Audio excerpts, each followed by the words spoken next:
আজকে আমার গীতা পাঠের থার্ড অধ্যায়ের কর্মযোগের 14 নম্বর শ্লোক।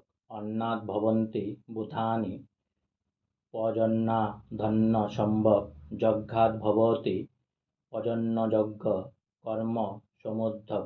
অন্নাৎ মানে অন্ন থেকে, ভবন্তি মানে উৎপন্ন হয়, ভূতানি মানে জড় দেহ, পর্জনাৎ মানে বৃষ্টির থেকে, অন্ন মানে অন্ন, সম্ভব মানে উৎপন্ন হয়, যজ্ঞাৎ মানে যজ্ঞর থেকে, ভবতি মানে সম্ভব হয়, পর্জন্য বৃষ্টি, যজ্ঞ মানে যজ্ঞ অনুষ্ঠান, কর্ম মানে শাস্ত্রোক্ত কর্ম, সমুদ্ভব মানে উদ্ভব হয়। অনুবাদ: অন্ন খেয়ে প্রাণীগণ জীবন ধারণ করে, বৃষ্টি হওয়ার ফলে অন্ন উৎপন্ন হয়, যজ্ঞ অনুষ্ঠান করার ফলে বৃষ্টি উৎপন্ন হয় এবং শাস্ত্রোক্ত কর্ম থেকে যজ্ঞ উৎপন্ন হয়।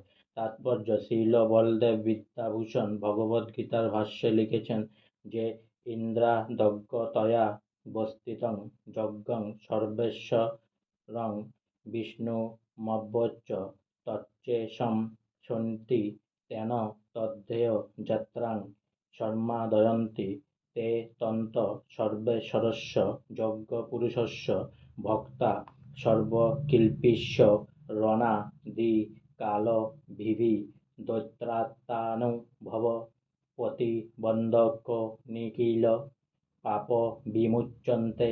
পরমেশ্বর ভগবান হচ্ছেন যজ্ঞপুরুষ, অর্থাৎ সমস্ত যজ্ঞের ভোক্তা হচ্ছেন তিনি। তিনি হচ্ছেন সমস্ত দেব দেবীর ঈশ্বর। দেহের অঙ্গ প্রত্যঙ্গ যেমন সারা দেহের সেবা করে, ভগবানের অঙ্গস্বরূপ বিভিন্ন দেব দেবীরাও তেমন ভগবানের সেবাই করেন। ইন্দ্র চন্দ্র বরুণ আদি দেবতাদের ভগবান নিযুক্ত করেছেন জড় জগৎকে সুষ্ঠুভাবে পরিচালনা করার জন্য, এবং বেদে নির্দেশ দেওয়া হয়েছে কিভাবে যজ্ঞ করার মাধ্যমে সমস্ত দেবতাদের সন্তুষ্ট করা যায়।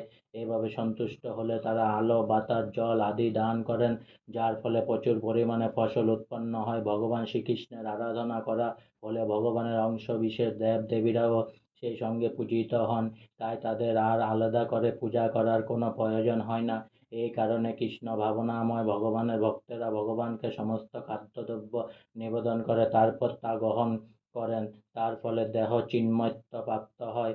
এভাবে খাদ্য গ্রহণ করার ফলে শুধু যে দেহের মধ্যে সঞ্চিত বিগত সমস্ত পাপ কর্ম ফল নষ্ট হয়ে যায় তাই নয়, জড়া প্রকৃতি সকল কুলুষ থেকেও দেহ বিমুক্ত হয়।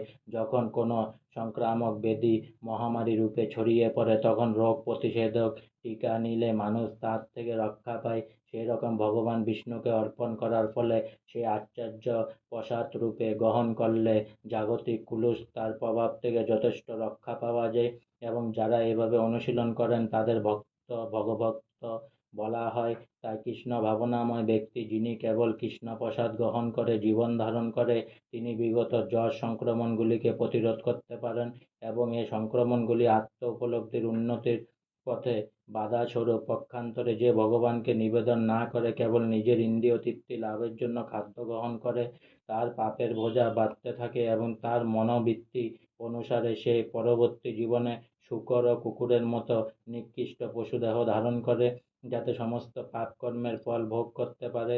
এই জড় জগৎ কুলুষতাপূর্ণ, কিন্তু কৃষ্ণ প্রসাদ গ্রহণ করলে সে কুলুষ মুক্ত হয় এবং সে তার শুদ্ধ সত্তায় অধিষ্ঠিত হয়।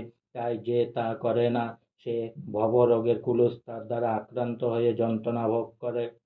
খাদ্যশস্য শাকসবজি ফলমূলই হচ্ছে মানুষের প্রকৃত আহার্য, আর পশুরা মানুষের উচ্ছিষ্ট ও ঘাস পাতা খেয়ে জীবন ধারণ করে।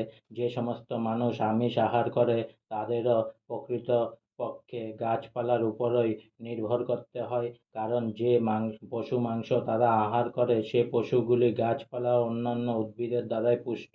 এভাবে আমরা বুঝতে পারি যে প্রকৃতির দান মাঠের ফসলের উপর নির্ভর করেই আমরা প্রকৃতপক্ষে জীবন যাপন করি। বড় বড় কলকারখানায় তৈরি জিনিসের উপরে নির্ভর করে নয়। আকাশ থেকে বৃষ্টি হবার ফলে ক্ষেতে ফসল হয়, এই বৃষ্টি নিয়ন্ত্রণ করেন ইন্দ্র চন্দ্র সূর্য আদি দেবতারা। এরা সকলেই হচ্ছেন ভগবানের আজ্ঞাবাহক ভৃত্য। তাই যজ্ঞ করে ভগবানকে তুষ্ট করলেই তার ভৃত্যেরা তুষ্ট হন, এবং তারা তখন সমস্ত অভাব মোচন করেন। এই যুগের জন্য নির্ধারিত যজ্ঞ হচ্ছে সংকীর্তন যজ্ঞ।